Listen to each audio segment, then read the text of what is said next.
Epione pain management and regenerative centre. ఇక మీ నొప్పులు శాశ్వతం కావు. మేము అధికారంలో ఉన్నప్పుడు మీ కాంగ్రెస్ పార్టీ పిసిసి అధ్యక్షులే మా దగ్గరకు లైన్లు కొట్టి వచ్చి చేరినారు. ఇవాళ మా ఊళ్ళని కొంతమందిని మీరు చేర్చుకున్నంత మాత్రాన టీఆర్ఎస్ పార్టీని కేసీఆర్ని ఏదో చేస్తామనుకుంటే మీరు పగటి కలలు కంటున్నారు. సుదర్శన్ రెడ్డి గారు, మీకు ఈ పార్లమెంట్ ఎన్నికల్లోనే మీ దౌర్జన్యాలు, మీ బెదిరింపులు ఇవన్నిటికీ సమాధానం బోధన్ నియోజకవర్గం మా టీఆర్ఎస్ పార్టీ కార్యకర్తలు, మా బోధన్ నియోజకవర్గ ప్రజలు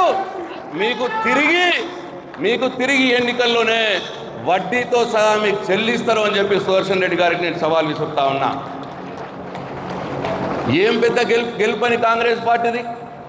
ఇంతకుముందు మా జీవన్ చెప్పినాడు, ఎన్నెన్ని హామీలు ఇచ్చిర్రు, ఏమన్నా వచ్చినాయా అని ఒక్కొక్కటి అడుగుతా చెప్పినాడు. ఏం చేసిర్రని 420 హామీలు పెద్ద పుస్తకం ఇచ్చినారు. అందరికీ చెప్పినారు అన్ని ఇస్తామని, ఎవ్వరికి ఏమి ఇవ్వలే ఇప్పటిదాకా. ఇక బొండ్రి ఇప్పుడు పోయి 2 లక్షల రుణమాఫీ చేసుకొని రండి, ఇక డిసెంబర్ 9 నేను రాగానే మాఫీ చేస్తా అన్నాడు. చేసిండా? అయిందా?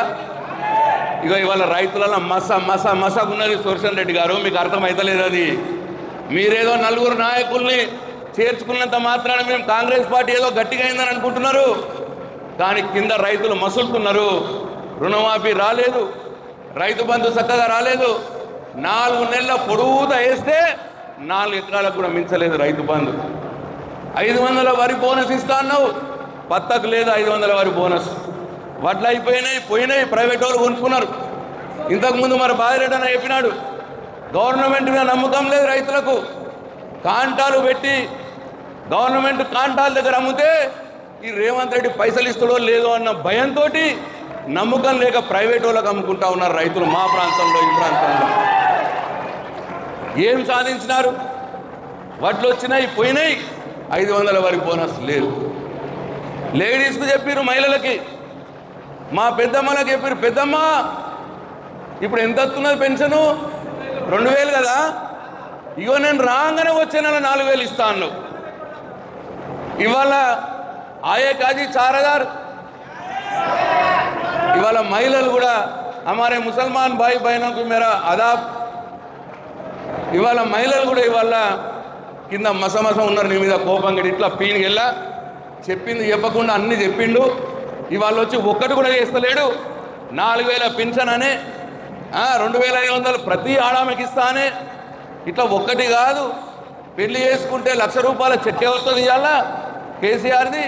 కానీ నేను రాగానే వచ్చే నెలలనే 1,00,000 చెక్తో పాటు తులం బంగారం ఇస్తా అని చెప్పే. తులం బంగారం వచ్చిందా? ఏది లేదు. ఇవాళ ఆడవాళ్ళు కూడా కింద మసమసం ఉన్నారు. ఇట్లా చెప్పింది చెప్పనట్టు అన్ని చెప్పి అబద్ధాలు హామీలు ఇచ్చి ఓట్లు దండుకొని ఇవాళ గద్దెనెక్కినవు రేవంత్ రెడ్డి. నువ్వు ఇవాళ గెలిచినవు నువ్వు సుదర్శన్ రెడ్డి గారు. మీరేం మీ బలంతో గెలవలే. ఆ కొద్దిపాటి మెజార్టీ కూడా మీకు వచ్చింది. ఆ 1.8% తేడా టీఆర్ఎస్ పార్టీకి కాంగ్రెస్ పార్టీకి ఉన్న తేడా. ఆ తేడా కూడా ఈ అబద్ధపు హామీలు ఇచ్చి ప్రజల్ని మోసం చేసి ఓట్లే ఎంచుకుంటేనే మీకు అంత పార్టీగా ఓట్లు వచ్చినాయి. ఇవాళ అవన్నీ కూడా రివర్స్ అవుతున్నాయి, మొత్తం రివర్స్ అవుతున్నాయి. ఇవాళ బాజిరెడ్డి గారు అంటే ఇవాళ జిల్లాలోనే ఒక పేరున్న వ్యక్తి, ప్రజల మధ్యలోనే ఉంటాడు. గెలిచినా ఓడినా ప్రజల కష్ట సుఖాలు తెలుసుకుంటాడు. ఇంకేం పని లేదు ఆయనకి, వ్యాపారాలు లేవు, ఇంకేం చేయడు, ప్రజా జీవితంలోనే ఉంటాడు. ఇవాళ ఆయన మీద నిలబడ్డోళ్ళు ఉన్నారు. ఎవరు? ఒక ఆయన జీవన్ రెడ్డి ఇవాళ మనకు ఎమ్మెల్సీగా ఉన్నాడు. ఆయన ఇవాళ కూడా ఎమ్మెల్సీ మన జీవన్ రెడ్డి, మన జిల్లాకి ఎమ్మెల్సీగా ఉన్న జీవన్ రెడ్డి గారు, జగిత్యాల జీవన్ రెడ్డి గారు, మీరు ఏనాడైనా ఈ నిజామాబాద్ జిల్లాలో ఏ గ్రామానికైనా వచ్చినారా? ఏ గ్రామానికైనా 4 పైసలు ఇచ్చినారా? మా ప్రజాప్రతినిధిగా ఉంటూ మా కష్టసుఖాలు పట్టించుకోనోడివి, మా ఊర్లలోకి రానోడివి, మాకు 4 పైసలు ఇయ్యనోడివి, మాకు అభివృద్ధి చెయ్యనోడిని మేము ఎందుకు ఓటేయాలని చెప్పి ఇవాళ ఆలోచన చేస్తూ ఉన్నారు. అట్లనే ఇంకో వ్యక్తి ఉన్నాడు, ఎంపీ అరవింద్. ఆయన 5 ఏళ్ళు అయింది. ఎక్కడంతో అన్నాడు 5 రోజుల్లో పసుపోటు తెస్తా అన్నాడు, బోధన్ షుగర్ ఫ్యాక్టరీ తెరుస్తా అన్నాడు, గవర్నమెంట్ తెలియకపోతే నేనే పైసలు పెట్టి నడిపిస్తా అన్నాడు. ఇంకా 5 రోజులు కాలేదా ఎంపీ అరవింద్ గారు అని చెప్పి నేను అడుగుతా ఉన్నా. 5 సంవత్సరాలు అయిపోయింది, పసుపు బోర్డు లేదు, బోధన్ షుగర్ ఫ్యాక్టరీ లేదు. పోనీ ఏనాడైనా మన బోధన్ నియోజకవర్గంలో మన గ్రామాలకు వచ్చిండా, మనకు 10 లక్షలు ఫండ్ ఇచ్చిండా, మనకేమైనా పని చేసిండా? మరి ఆయనను కూడా ఎందుకు ఓటేయాలి? ఈ ఎంపీగా ఉన్న వ్యక్తి మన మోసల మాటలు చెప్పి, అబద్ధం మాటలు చెప్పి, మన ఓట్లు దండుకొని బాల్కనీలలో కూర్చొని సోషల్ మీడియాలో మాట్లాడే అరవింద్ ఎంపీని మనం ఎందుకు ఓటేసి గెలిపియాలా అని చెప్పి కూడా ఇవాళ ప్రజలు, నిజామాబాద్ జిల్లా ప్రజలు ఆలోచిస్తూ ఉన్నారు. అందుకే ఇవాళ ప్రజల మధ్యలో ఉన్న వ్యక్తి, 20 సంవత్సరాలుగా ఎమ్మెల్యేగా ఉన్న వ్యక్తి, ఎక్కడికి పోయినా గెలిచి వచ్చినటువంటి వ్యక్తి, మన బిడ్డ, రైతు బిడ్డ బాజిరెడ్డి గారినే గెలిపించుకోవాలన్న మాట ఇవాళ మొత్తం నిజామాబాద్ జిల్లా, జగిత్యాల, మెట్పల్లి మొత్తం కూడా ఇవాళ వినిపిస్తూ ఉన్నది. బాజిరెడ్డి గారి గెలుపు మనకు అవసరం. ఎందుకంటే సుదర్శన్ రెడ్డి గారి దౌర్జన్యాలు ఎదుర్కోవటానికి మనం మీ బోధన్ నియోజకవర్గ నాయకులకు, కార్యకర్తలకు అండగా ఉండటానికి మనకి ఈరోజు ఎమ్మెల్యే లేడు కాబట్టి మనం ఎంపీగా గెలిపించుకుంటే మనకు బాజిరెడ్డి గారు అండగా ఉంటారు. మేము కూడా అందరం వచ్చి మీకు అండగా ఉంటాము అని చెప్పి మీకు మనవి చేస్తూ ఉన్నాం. కాబట్టి ఇవన్నీ ఉన్నాయి. ఇవాళ ప్రజల్లో మార్పు వచ్చింది. వాళ్ళు అన్నారు మార్పు తెస్తాం ప్రభుత్వంలో అన్నారు. ఏమీ లేదు మార్పు. ప్రభుత్వంలో మార్పు ఏమొచ్చిందంటే మా జీవన్ రెడ్డి అన్నాడు, ఇప్పుడు ప్రభుత్వంలో మార్పు, మళ్ళా కరెంటు పోతున్నది, మళ్ళా మోటార్లు కాలిపోతున్నాయి. ఇగో ఈ మార్పులు తప్ప ఏ మార్పు రాలేదు. కాబట్టే ఇవాళ ప్రజల్లో మార్పు గమనిస్తూ ఉన్నాం. ఇవాళ కాంగ్రెస్ పార్టీకి ఓటు వేయొద్దని నిర్ణయించుకున్నారు. ఆ ఓటుని మనం టీఆర్ఎస్ పార్టీకి వేయించుకోవాలి. ఇవాళ అరవింద్ చేసిన మోసాలని మనం చెప్పాలి, రేవంత్ రెడ్డి గారు చేసిన మోసాలని మనం చెప్పాలి. ఇవాళ రేవంత్ రెడ్డి గారు ఇచ్చినటువంటి హామీల్ని వీడియో రూపంలో మీ అందరు కూడా పంపిస్తాం. ఆ వీడియోలను మీరు చూపియండి ప్రజలకు. ఇగో అమ్మ మీరు చేసింది, ఇగో ఇన్ని చెప్పిండినా మరి ఇచ్చిండా? మనకి లేడీస్ కలిస్తే లేడీస్ సంబంధించిన వీడియోస్ ఉంటాయి, హామీలు. రైతులు కలిసినప్పుడు రైతులకు సంబంధించిన వీడియోస్ ఉంటాయి, హామీలు. అవి చూపియండి దయచేసి, మీ అందరికి మేము పంపిస్తాం. అవి ఒక్కటి మీకు చూపిస్తా, ఒక్క ఎగ్జాంపుల్గా ఎటువంటి వీడియో ఉంటుందో మీకు చూపిస్తా. మీ అందరికి కూడా సోషల్ మీడియాలో మీ ఫోన్లలో డిసెంబర్ 9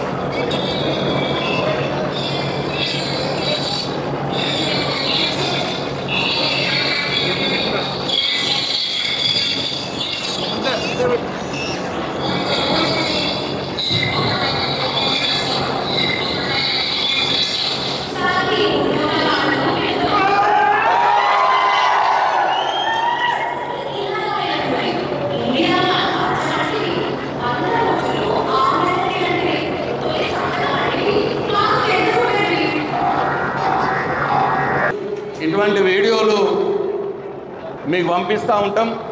ఇగో ఇవి ప్రజలకు చూపెట్టండి. రుణమాఫీ అన్నాడు, దాని మీద అంటాడు చేసిండా అని అడగాలి. మనం ఒకటే విషయం, మనందరం కార్యకర్తలు ఉన్నాం కాబట్టి మనం చేయాల్సింది ఏంటంటే, సరే క్యాండిడేట్ వస్తాడు, ప్రచారం చేస్తాడు, మీ అయేష గారు ఉంటారు, ప్రచారం చేస్తారు. మనం కూడా ప్రతి ఇంటికి పోవాలి. ప్రతి ఇంటికి పోయి ఒకటే మాట మనం వాళ్ళకి చెప్పాలి. ఇగో అమ్మ చూడండి, రేవంత్ రెడ్డి గారు ఏమి హామీ ఇచ్చారు, 4000 పెన్షన్ ఇస్తా అన్నాడు, వచ్చిందా? మరి ఇప్పుడు ఓట్లు ఉన్నాయని తెలిసి కూడా చెప్పిన పనులైనా చేయలేదు. ఒకవేళ మళ్ళా ఈ ఓట్లలో వాళ్ళ కాంగ్రెస్ పార్టీకే ఓటేసి వాళ్ళని గెలిపిస్తే మేము పని చేయకుండా మాకు ఓట్లేసిర్రు అని మనం పట్టించుకోరు. మళ్ళా ఒకవేళ ఈ ఓట్లలో కాంగ్రెస్ పార్టీని ఓడగొడితే, టీఆర్ఎస్ పార్టీని గెలిపిస్తే ఆయన ఇచ్చిన హామీలు అమలు చేస్తాడు, లేకపోతే గెలిచిన టీఆర్ఎస్ పార్టీ వెంటబడుతుంది అమలు చేసేదానిక అన్న మాట మనం ప్రజలకు చెప్పాలి దయచేసి. ఒకవేళ మళ్ళీ ఓటేసి గెలిపిస్తామా మనం దేకరిగా మొత్తం 5 సంవత్సరాలు మనం దేకరు. ఇప్పుడు రుణమాఫీ మీద ఏమన్నా నిన్న రేవంత్ రెడ్డి అప్పుడేమో ఎన్నికల్లో డిసెంబర్ 9 నాడే చేస్తా అన్నాడు. మళ్ళీ ఇప్పుడు ఏమంటున్నాడు? 15 ఆగస్టుకి చేస్తా అంటున్నాడు.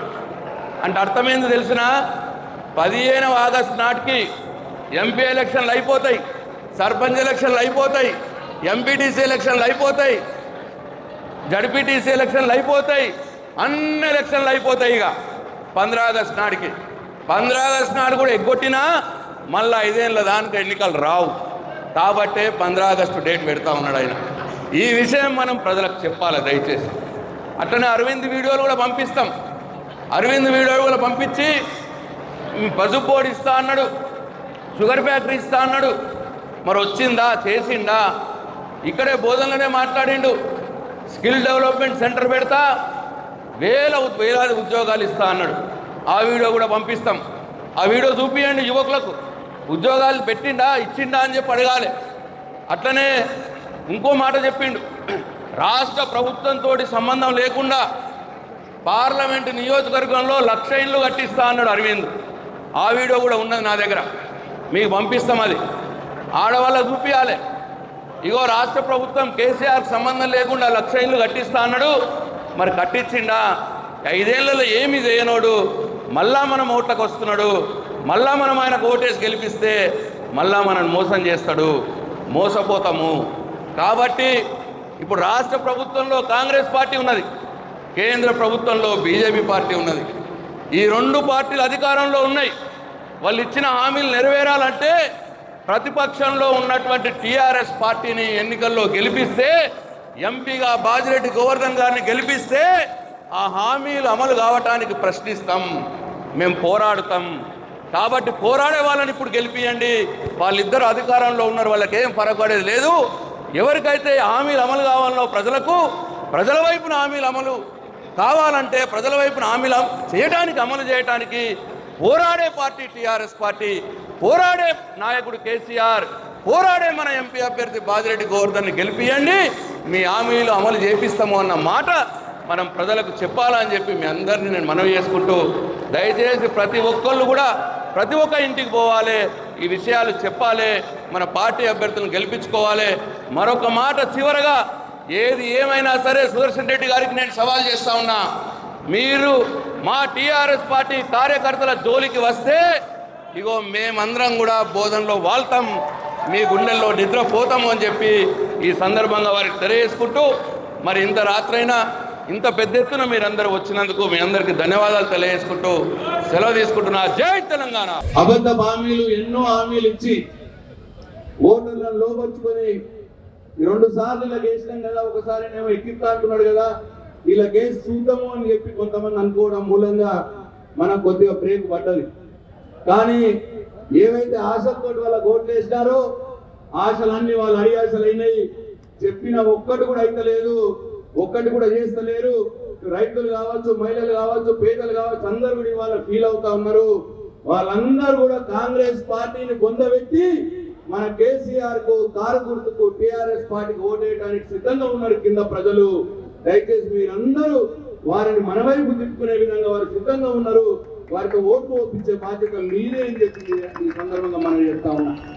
అట్లనే వాళ్ళ కాంగ్రెస్ పార్టీ క్యాండిడేట్ జీవన్ రెడ్డి అసలు ఆయనకి ఇక్కడ నిలబడాలని లేకుండే, ఆయన కరీంనగర్ టికెట్ అడిగిండు. కరీంనగర్ పార్లమెంట్ టికెట్ అడిగితే ఆయన నిజామాబాద్ పార్లమెంట్ టికెట్ బలవంతంగా కట్టబెట్టిర్రు. ఎందుకోసం అంటే ఆడ నరేంద్ర మోడీ, రేవంత్ రెడ్డి ఇద్దరు ఒకటి కాబట్టి బీజేపీ పార్టీ అభ్యర్థులను గెలిపియాలని, ఈ అరవింద్ని గెలిపియాలనే కుట్రతోటి ఇవాళ జీవన్ రెడ్డి నిజామాబాద్ టికెట్ అడగకుండా ఆయన నిజామాబాద్ టికెట్ ఇచ్చారు, కరీంనగర్ టికెట్ అడిగితే అది వేరే వాళ్ళకి ఇచ్చారు. ఇట్లా మోసం జరుగుతున్నది, ఇది మనం గమనించాలి. ఇక్కడ కూడా జిల్లా మరి ఇవాళ సుదర్శన్ రెడ్డి బోధను అట్లనే అరవింద్ ఒకటైనరు. ఇవాళ సుదర్శన్ రెడ్డిని గెలిపేయడానికి అరవింద్ వీక్ క్యాండిడేట్ పెడతాడు, అరవింద్ని గెలిపేయడానికి సుదర్శన్ రెడ్డిని వీక్ క్యాండిడేట్ పెడుతున్నాడు ఇవాళ ఎంపీగా. ఇది కూడా ఒకసారి గమనించాలని చెప్పి నేను కోరుతా ఉన్నా. అట్లనే ఇవాళ చాలా విషయాలు చెప్పినాడు. ఇవాళ ఈ ఎంపీ ఎవరైతే సిట్టింగ్ ఎంపీ ఉన్నాడో పసుపు బోర్డు చెప్తా 5 రోజుల్లో అని చెప్పి రైతుల్ని మోసం చేసి ఓట్లు దండుకొని ఇవాళ ఎక్కినాడు. ఇప్పుడు దాకా 5 ఏళ్ళు దాకా పసుపు బోర్డు రాలేదు. పసుపు బోర్డు పెట్టినాము అని చెప్పి, పెడుతున్నాము అని చెప్పి ప్రకటనలు చేస్తారు. 5 రోజుల్లో తెస్తాన్న పసుపు బోర్డు 5 ఏళ్లలో కూడా మనకు కనిపిస్తలేదు. మళ్ళా ఇవాళ మాయ చేసే ప్రయత్నం చేస్తున్నాడు. ఇప్పుడు పసుపు రైతులతోటి నామినేషన్ వేస్తారట. ఓ 4 పసుపు రైతుల్ని తీసుకుపోయి ఇవాళ నామినేషన్ వేసే డ్రామా ఇవాళ చేస్తా ఉన్నాడు. మళ్ళా ఇప్పుడు ఎంపీ మళ్ళా మనం మోసం చేసే ప్రయత్నం చేస్తున్నాడు. కాబట్టి రైతులను ఆలోచించాలని చెప్పి నేను కోరుతా ఉన్నా. ఎట్టి పరిస్థితుల్లో ఇవాళ ఫైటర్ మన బాజిరెడ్డి గోవర్ధన్, ఇవాళ వీళ్ళిద్దరు కూడా ఇది ఎంపీ అరవింద్ కావచ్చు, అక్కడ జీవన్ రెడ్డి జగిత్యాలు కావచ్చు, ప్రజల మధ్యలో మనం ఎప్పుడు పట్టించుకోలే, మన మధ్యలోకి రాలే, మన మంచి చెల్లి చూడలే. ఇవాళ మన మధ్యలోనే ఉండే బాజిరెడ్డి గోవర్ధన్ గారిని మనం గెలిపించుకోవాలి. ఇవాళ అబద్ధ పాములు ఇచ్చి మోసం చేసినటువంటి కాంగ్రెస్ ని కర్రు కాల్చి వాత పెట్టాలి. తప్పకుండా ఇవాళ మోసం చేసినటువంటి అరవింద్ను కూడా ఓడగొట్టి బాజిరెడ్డి గోవర్ధన్ గారిని గెలిపించడానికి ఇక్కడ ఉన్న మనందరం కూడా కథల బదులై ఉండాలని చెప్పి మీ అందరికీ బలం చేసుకుంటూ ఈ అవకాశం ఇచ్చిన మీ అందరికీ పేరు పేరున నా కృతజ్ఞతలు తెలియజేసుకుంటూ సెలవు తీసుకుంటున్నా. మరొకసారి జై తెలంగాణ, జై కేసీఆర్, కారు గుర్తుకే. మరిన్ని వీడియోస్ కోసం ఛానల్ ని సబ్స్క్రైబ్ చేయండి. లేటెస్ట్ అప్డేట్స్ కోసం వాట్సాప్ ఛానల్ ని ఫాలో చేయండి. అండ్ లింక్ డిస్క్రిప్షన్ లో ఉంది.